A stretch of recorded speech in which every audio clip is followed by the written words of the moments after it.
Anybody waiting on anybody? Okay. Very good. All right, thank you all for being here. This is the DAO's weekly press conference, which we are holding essentially every Monday this year around 1 o'clock. As always, we have a main topic, but we also have an update on gun violence for the prior week. We will be following that format.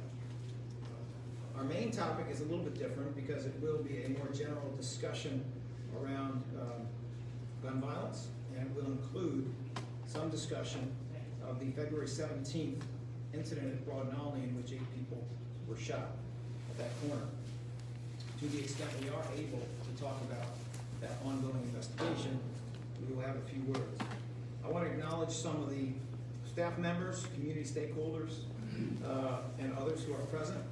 First Assistant Robert Listenby is present here. Assistant District Attorney Chesley Lightsey, who is the chief of our homicide and non-fatal shooting unit, is here. We are blessed to have Council Member Jamie Gauthier, who has been very vocal about the importance of long-term solutions to gun violence in Philadelphia, and we'll have a few words. We have Police Chief Thomas Nestel of SEPTA, and the SEPTA Police Department, whose agency is engaged in this investigation and works with us as a law enforcement partner on a regular basis. We have Deputy Commissioner Ben Nash here of the Philadelphia Police Department, and Chief Inspector Frank Lenoir of the Philadelphia Police Department, who is also involved in the investigation and will be available and have a few words during this press conference. We are the invitees of Dr. Veronica J. Joyner, who is the founder and chief operating officer of the Mathematics, Civics, and Sciences School of Philadelphia, where we are. This is a school with a remarkable record. I have had the opportunity to speak to Dr. Joyner in reference to a newsletter showing some of the accomplishments, and also a longer document showing some of the incredible achievements of graduates here and the excellent education they received. This is also a school that has been touched by gun violence, and Dr. Joyner may discuss that. And I mean touched in a very painful and deep way. That involves the shooting over time of some 4 different students. We have Pastor Carl Day here, who is the senior pastor of Culture Changing Christians, and they have a few words to offer as well. Let me move first to the gun crimes update. Now this would be for the week February the 14th through February the 20th. So the homicides year to date in Philadelphia are 74. This is an increase over last year, although it is consistent with the level of homicides since the beginning of the pandemic. Since the beginning of the pandemic in March of last year, we have seen a terrible spike in homicides and by gun, and also in shootings. That spike in terms of homicides amounts to about 1.5 fatalities per day. It's almost exactly the same average that we've seen for the first part of this year during the pandemic. I have a message for anyone who is considering carrying a gun illegally, a message for anyone who's thinking of purchasing a gun illegally, for anyone who is thinking about shooting another person. This is not okay. You will be held accountable. Our office, the Philadelphia District Attorney's Office, has an 85% conviction rate. Right before the pandemic started, an 85% conviction rate for shootings and homicides. The highest rate that I've seen in the prior 5 years. We are very, very serious about that. And we intend to hold you accountable if you are arrested and if you are brought to us, because that is what we do. That is the work we do, and we do that work very well. I also have a message for the community, and that is that I'm committed to working with City Council, the Mayor, faith leaders, and community organizations to develop short and long-term solutions to addressing this public health and safety crisis. This is not a choice between enforcement and prevention. This is a choice of intelligent prevention and intelligent enforcement. This is not an either or. This is a yes and. We will continue to diligently work with our law enforcement partners to identify and, where appropriate, investigate and prosecute the people who are driving gun violence in Philadelphia. It is not fair to senior citizens, youth, parents, families, faith institutions, and other stakeholders for our communities to live in fear and to live in danger over what, at times, are the most trivial conflicts. Ensuring public safety is our priority, and finding resources for gun violence prevention is our priority. Make no mistake, Philadelphia has a chronic problem with violent crime, a chronic, decades-long problem with violent crime. As with all other major cities, it is exacerbated by this pandemic, but it is chronic. The long-term solutions have not been there. The prevention has not been there. We are not looking for a solution in time for an election. We are looking for long-term solutions. And so we are happy to have available here some people who I think have quite a bit to say on those issues. I'd now like to move on to discuss the Broad and Olney mass shooting to the extent we can, because it is a pending investigation. And in the following order, I'm going to invite some of our speakers here to come forward and say a few words. They are first, SEPTA Police Chief Nestel. Second, Chief Inspector Frank Lenoir. And third, First Assistant DA Liston B. Chief Nestel.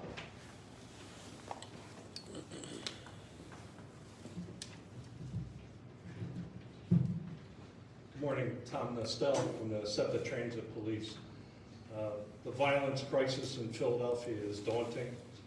It's affecting people in many ways. It's affecting people like the 70-year-old shooting victim who is probably now afraid to leave his house. The business owners, the newsstand operator, makes it difficult to do business safely. It makes it tough for SEPTA to keep its employees and passengers safe. I wanted to let people know what we did to try to prevent this mass shooting. On that day, there were 3 transit police officers assigned to the Olney Transportation Center. When they heard the gunfire, they ran towards it and they found mayhem. They assisted in loading 2 victims into a passing medic.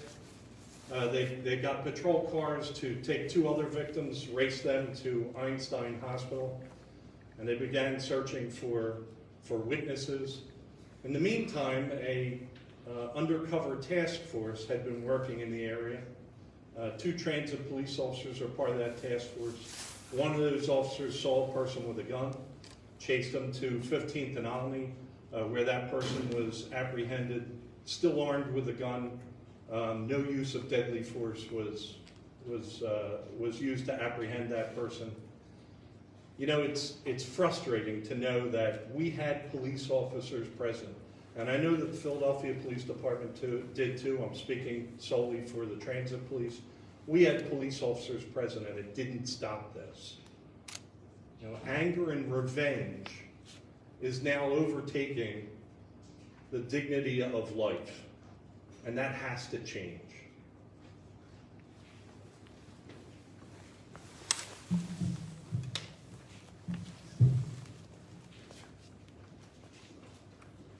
Good afternoon. Chief Inspector Frank Lenoir from the detective here at the Philadelphia Police Department. I'll go over briefly most of the details that I'm going to go over. You have some part of. But on Wednesday, February 17th, at approximately 2:50 in the afternoon, what we know is the 8 victims were standing somewhere on the north side of Olney Avenue, right around 13th Street, when shots rang out. As Chief Nestel had said, Philadelphia Police, SEPTA Police responded, ran towards the gunfire. 2 people were stopped during those encounters, and both of them had guns, and both of them were carrying the guns illegally. They were arrested and charged. Now, this investigation is still active, as the district attorney said, so it's ongoing. What we know is, we know right now we can't piece those 2 individuals to the shooting. However, we're not positive of who did the shooting yet. So we have a lot of pieces to the puzzle, but we know we need the public's help to connect all the pieces. So what we're asking for, we're collecting video, we're collecting other evidence, not only from that area, but we're going in surrounding area. We know people have Ring cameras, they have cameras connected to vehicles, cell phones. If someone captured something that day, we urge them to give Northwest Detectives a call our tip line, and give the information so we can put this investigation definitely where it needs to be and get the people responsible for shooting the individuals. We had victims from 17 to 70. Luckily, because of the quick work of the officers that responded and the hospital that we were right next to, it appears all the individuals are going to survive their injuries, so it's a very good thing. However, we need to know who was brazen enough to fire that gun that day, so we could definitely make sure that district attorney can prosecute.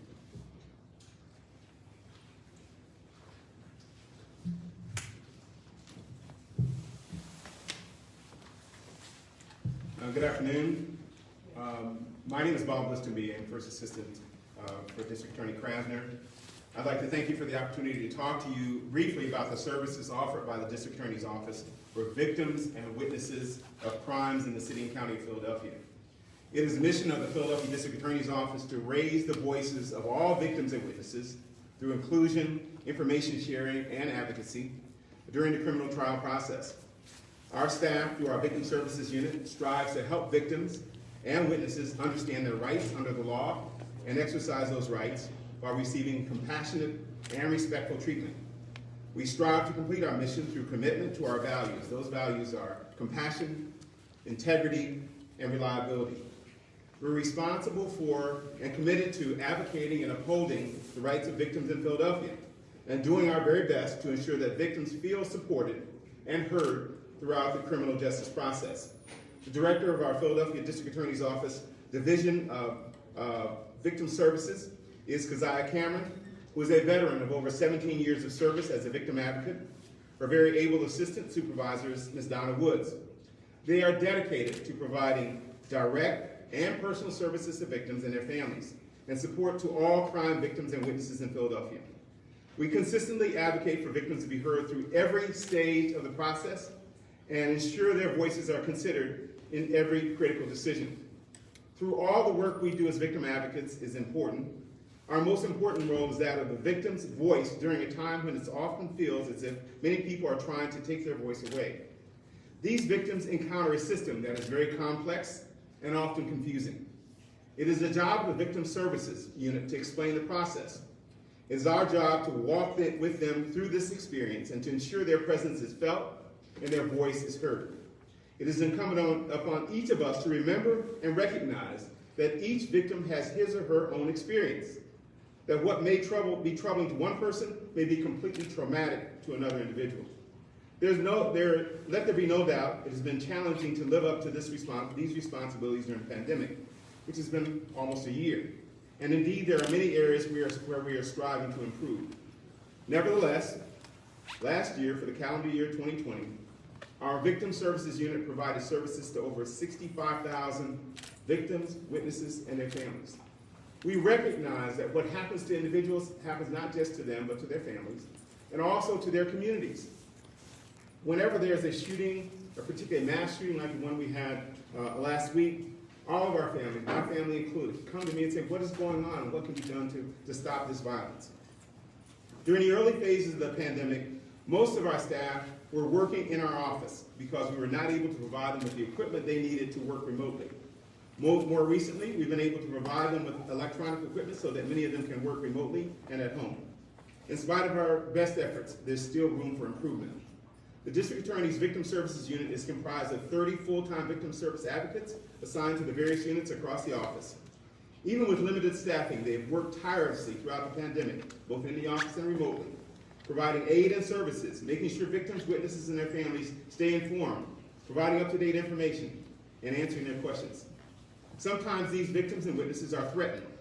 The District Attorney's Office, working in conjunction with the Attorney General's Office, is able to help in relocating some victims and some witnesses. This can happen when a law enforcement agency or our assistant district attorneys advise us that there is a real or perceived threat to the safety and well-being of a victim, a witness, or their families. The DAO works closely again with the Attorney General's office, which provides statewide funding for relocation, and it is our priority to try and do everything we can to address the threats that they may encounter. It takes a tremendous amount of courage to come forward as a witness to a violent crime, and that is why we are extremely committed to making sure we do all that we can do to make sure those individuals and their families are safe and stay safe. We have, in this area where this crime occurred in Olney, the Northwest Victim Services organization serves that unit, that area, and Ms. Melanie Wilson asked me to make the following comment on her behalf. She's reached out to all the victims to offer services for unpaid medical bills, lost wages, and therapy. If there are any witnesses at the Broad Street shooting and they are in need of free therapy services, they can contact the Executive Director of the Northwest Victim Services Unit, Melanie Nelson, directly at 267-808-0350. That is 267-808-0350.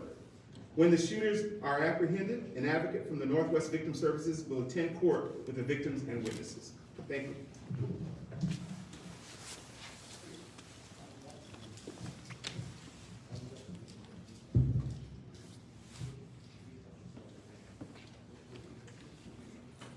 All right, shortly we will hear from three more speakers, beginning with Councilmember Gautier. I would be negligent if I did not send snowy greetings to Councilmember Sherelle Parker, who from the very beginning of first receiving notice of this incident has been in close communication with my office about Broad and Olney, who has received updates and has had questions.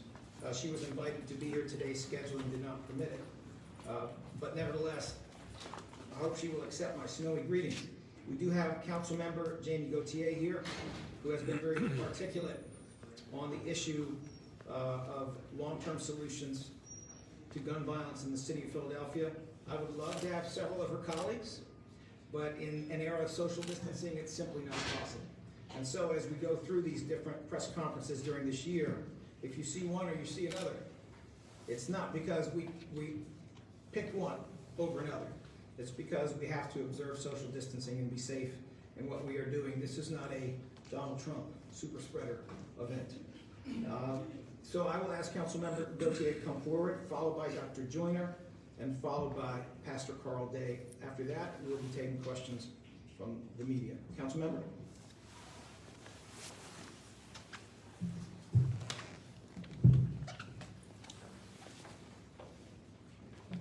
Good afternoon, everyone. I'm Councilmember Jamie Gautier, and I represent the 3rd District, which includes large parts of West and Southwest Philadelphia.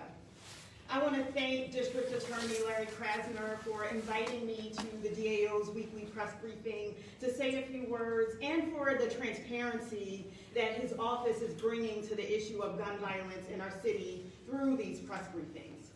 I also want to commend Majority Leader Parker for all of the work that she's done to make Olney and her entire district safe both before and after this incident. Last week's shooting near the Olney Transportation Center is an example of gun violence not only as a public health emergency, but as a racial justice issue.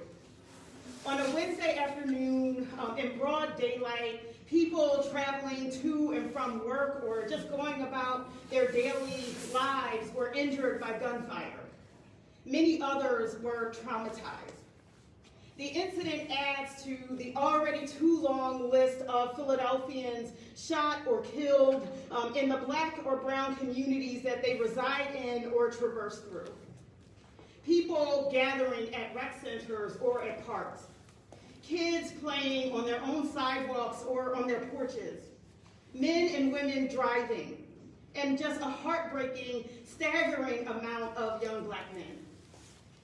In 2020, 86% of those that we lost to gun violence in this city were Black people. And the pain and trauma caused by these shootings reverberates through Black and brown communities, creating victims and co-victims for years to come. Gun violence in Philadelphia is a public health emergency.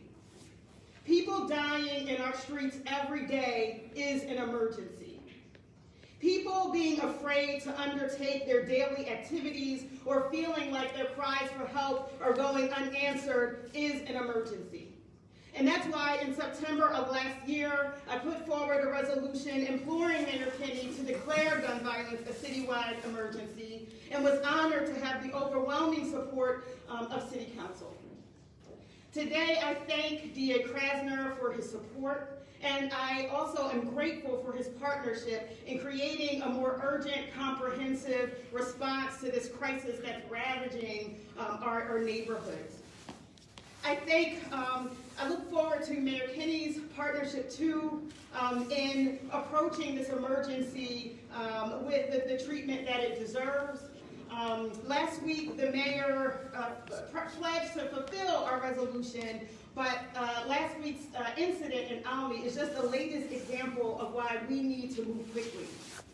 I ask that the mayor join DA Krasner and others in providing weekly public press briefings to inform our residents about our city's ongoing efforts to address this crisis in a manner that's similar to our city's daily COVID briefings.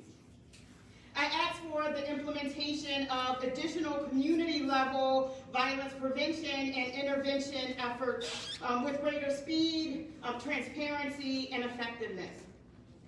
I ask that our city implement proven gun violence reduction programs that have worked in other cities across the country, and that we do that with urgency.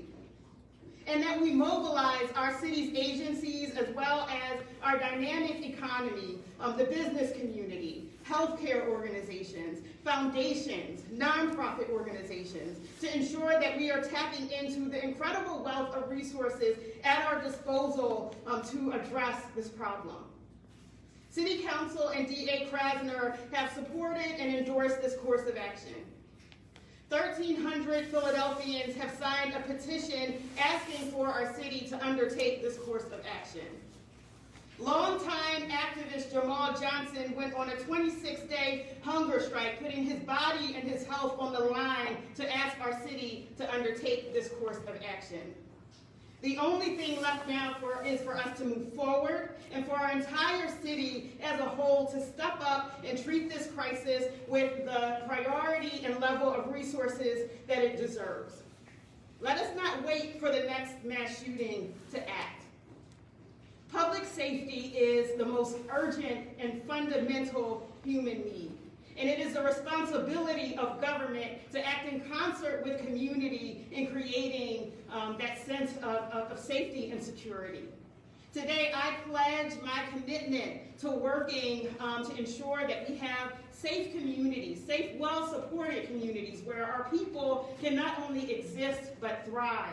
And I look forward to working with my partners across city government to reach that goal. Thank you so much.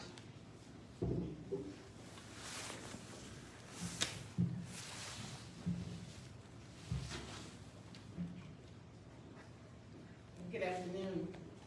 I would like to thank our DA, Krasner, for his support of this school. There has been about 2 years that he has had his staff in here working to try to solve some of the problems. There are many pieces to this puzzle. There is a major breakdown in our city. There is a breakdown in the home, the family. There is a breakdown in our schools. There is a breakdown in the community. We don't have the activities supported for our youth. A gun will sit. It is the person that picks the gun up that we have a problem with in this city. We now have to look at what are we doing for the students. The father of crime is unemployment. The mother of crime is a lack of education. When we put these two pieces together, you will see that changes will be made, and very quickly. I have been 50 years in the field of education, and those two components are missing. This school teaches children civics. We teach them to be kind. We have a homeless program. We do a voter registration drive. I have the highest graduation rate for 8 consecutive years in my cohort. I have the highest college placement for 8 years in my cohort, and also have the highest college completion. These children are not out creating a crime. They are the ones becoming police officers, military forces, teachers, doctors, lawyers, and these are low income. 80% of my population is low income. And until we address the breakdown in the family, the breakdown in the schools, and the breakdown in the communities, we will continue to produce criminals. Remember, the father is unemployment, poor training, and the mother is a lack of education. Once those two components are addressed, we will then begin to see a reduction in crime in Philadelphia. And Mr. Krasner, I thank you again.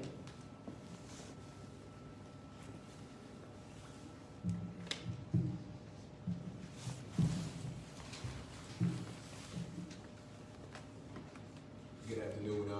First and foremost, I'd just like to thank D.A. Krasner for his support, the preventative measures that the District Attorney's Office is taking. I do want to say this, as a father of 4, my oldest son, Carl Day Jr., is 17, and pre-COVID, if it had not been for the pandemic, he would have been at Broad Island Station, leaving school. He frequents Broad Island Station all the time, walks home from there at times. So, in the work that I do, just consistently being tired and sick and tired of being tired of the violence in our city, it struck home. Because when you have 7 people wounded, broad daylight, officers at the scene, Philadelphia, we have to realize that this is sick right now. So I'm deeply sad, and I hate having to come to these press conferences and discuss these matters.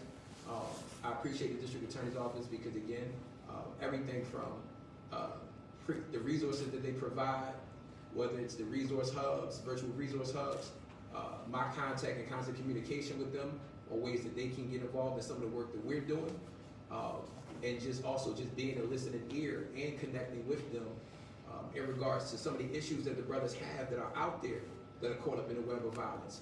So I appreciate them giving that door to me to be a bridge and do what we have to do. And some of the work that we're doing going forward as well. I say this to the faith community.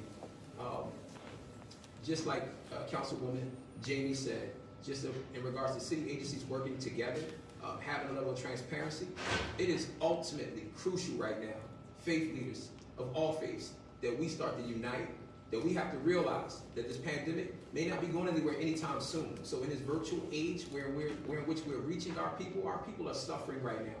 So we have to be innovative.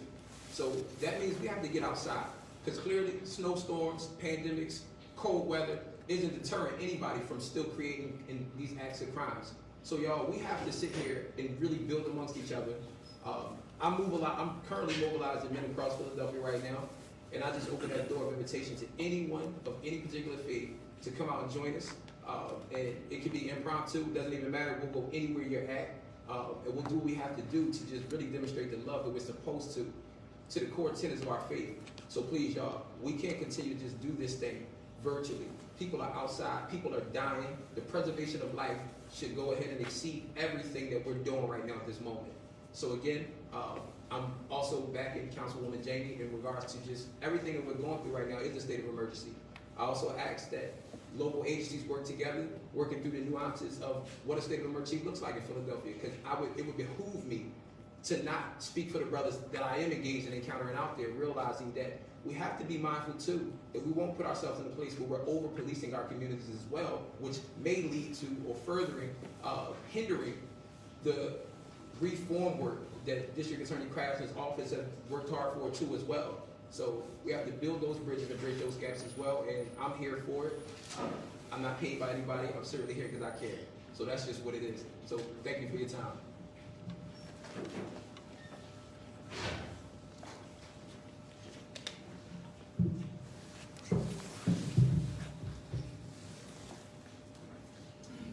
Thank you, Pastor Day, and all of the excellent speakers. I love that expression about the mother and father of gun violence being unemployment and a lack of educational achievement. And I'm happy to report they're doing pretty well with their education right here. All right, at this point, we are ready to take questions. Those questions do not necessarily have to be for me, they can be for anyone up here. But let me start by saying, are there any questions about Broad and Olney? At this point, what do police know about the shooter? I'm going to invite my law enforcement colleagues forward, although I suspect they're going to say that there's very limited amount that they can answer on that point because it is an ongoing investigation.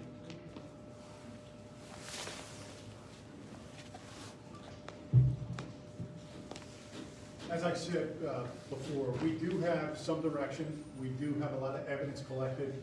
We just don't have enough to connect that evidence and be able to say exactly who the shooter is. We know people out there know, and maybe just an anonymous tip may put us further along than we are. So I can't say exactly. It's a very active investigation, so I'm not going to name anybody because it wouldn't be fair to do that. We don't have enough evidence together to say anyone in particular is the shooter. Was the gunman captured on camera?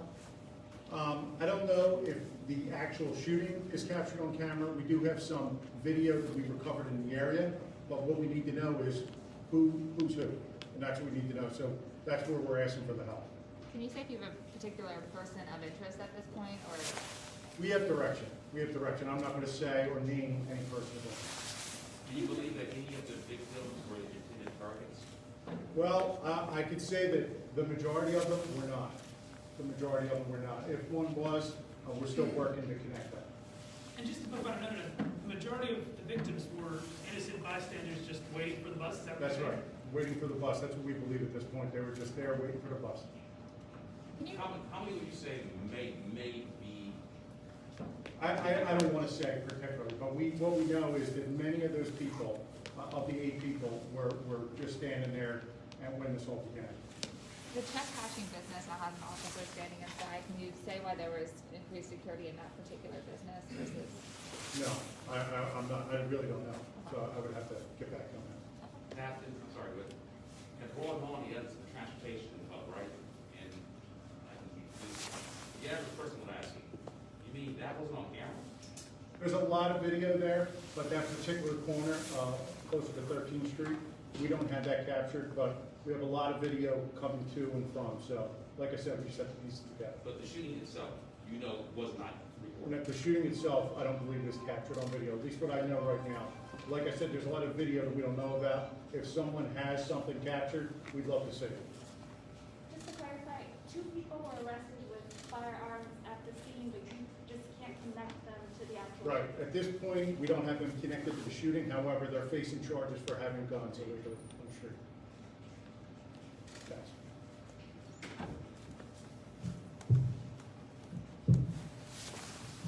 All right, any other questions on Broad and Olney? No. Are there any other questions? Like, just obviously, maybe you will already cover this, but what is your office doing specifically with the police department to find who did this? Chesley, would you care to address that? Chesley Lights, he's our chief of homicide non-issue. So this matter would be coming directly from the police department through our charging unit. We have a 24-hour group of experienced ADAs who work in that unit. So all of the warrants that would be asked for, whether that be for personal cameras, any searches that might happen of cars and otherwise, would come specifically through our charging unit. So that is how we would work with the police. What I can tell you is what was mentioned earlier is that 2 folks were arrested with guns after the shooting. The arrest for those 2 people was approved directly from our office.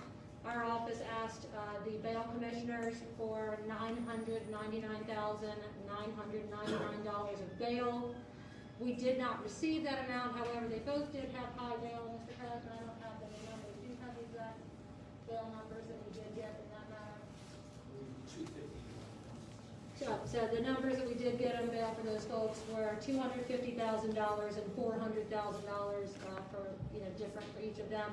Those folks were convicted felons who were not allowed to possess firearms anywhere legally. And just to clarify on that, but those two weapons were not fired, correct? At this point, I can't say for sure that that's true. We do not, as I'm standing here, know that those weapons were fired. So that is part of an ongoing investigation. I don't want to speak for the police department, but we believe that the answer to that question is no, but I couldn't say that with 100% certainty.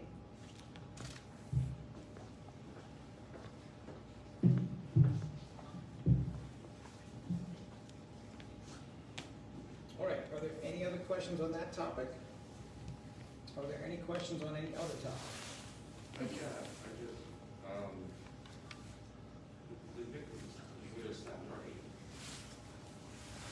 8. My recollection is that it was initially believed there were 7, and then an 8th walked himself in for medical treatment and was identified on that basis. Is that correct? Okay, do we know, are any of them still hospitalized?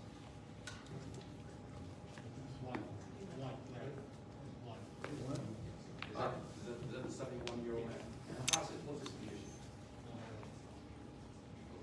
I don't have that information at this time. I know that there was one who was the most seriously injured, and that he has been hospitalized for a longer period of time. I don't have specifics on his condition right now. Maybe this one's for the police officers also. What are tips like? I mean, have you been receiving any tips on this shooting? I mean, normal amount of tips, no tips? Just give us some scope of tips. I'm not gonna talk, I'm Ben Nash, Deputy for Investigations, and I can't tell you that we have or haven't gotten any specific tips on this matter. I can tell you that the challenge is that we don't get the tips that we would need. And on top of that, as you mentioned specifically, crowded afternoon, a hub of public transportation, there were people around. Now, everybody here, a lot of references going back to COVID. And everyone in this gathering has a COVID mask on, and that's a significant impediment. And it's something that can't be understated. So while people may see an individual dressed in a certain way, they may not be able to see the face. And that has been a challenge that we've been faced with in law enforcement throughout the beginning of this pandemic. So when we're talking about tips, it doesn't always necessarily mean somebody that specifically saw something that would be helpful, but we also know that there are people who are involved in crimes that know other people who know that they were involved in crimes. And those are the tips that can help us to solidify the direction that we're going in. And while Chief Lenoir spoke about direction, yes, we have direction. There are numerous investigative leads that we are following up on. We are doing everything we possibly can to bring this to a resolution where we hold people accountable for this terrible mass shooting. But sometimes we've also talked about families and friends and people. Somebody ought to be outraged about the fact that in the middle of our city in broad daylight, an individual, or in this case individuals, would go about deciding to open fire while people are gathered, going about their lives in order to get home or go to work. So to the question about tips, not enough. That's the answer. Okay, do we have any last questions on this topic? No. All right, are there questions on any other topic? Did you invite Commissioner Outlaw and Mayor Kenny to the meeting today? We did invite Commissioner Outlaw. We are always happy to have the mayor if he'd like to be here. But in general, since we're doing this every week, let me put it this way. They both have a standing invitation, if their schedules permit, to be here for any of our weekly press conferences. We did specifically invite Commissioner Outlaw after there were some inquiries. And I did have an opportunity actually to speak to her over the weekend, in which I mentioned that there would be a press conference today. Why did she not come? What's your response to the backlash your office is receiving for having the Wallapawn officers covered? I have to, as we have been discussing now for almost 20 minutes, how we have to be responsible in rolling out information. either to protect witnesses, or to protect victims, or to protect the integrity of an investigative process. And we cannot treat this as a reality show. We have to be serious about what we're doing. I have to be serious in how I answer that question. I have to make sure that my answers do not violate the law, that they are not immoral, that they do not endanger. So I will endeavor to do that. My response is quite simply that I spoke to Commissioner Outlaw over this weekend in some detail. It was, as it usually is, a very constructive conversation. Commissioner is now aware of the details surrounding the temporary blockage of those photographs from public view, and it was temporary, and it was for reasons that are not only sound, but are also legally required. The Commissioner is aware of that. I then discussed with her the reality of the wall of remembrance and why it is there. And I made sure she is aware that when I came into office, it was there. I wanted it to stay there, which is not what we did throughout the office. There was a conference room named after a particular prosecutor who had a pretty bad record. We changed the name of that conference room. Who was that? Excuse me. There were photographs of prior district attorneys in one location, and someone had abducted a photograph of Seth Williams. And I thought it gave a very bad image of the office, that certain photographs were included and others were excluded. And so we moved them. We made some other changes. There were a couple of plaques that were up that I thought, frankly, presented the wrong message to our staff. And we moved them. But among all these things, we chose not to move the wall of remembrance because we honor the service of these officers. We always have. We have, in my opinion, a very constructive and close collaboration with the police commissioner, with the brass of the Philadelphia Police Department, and with the vast majority of the rank and file. We do a good job and do it in a righteous way. That is how I see it. But what occurred during the pandemic is we were put in a position of having to use spaces, included our largest spaces, for purposes that were new, and we were required to do it in an unprecedented way.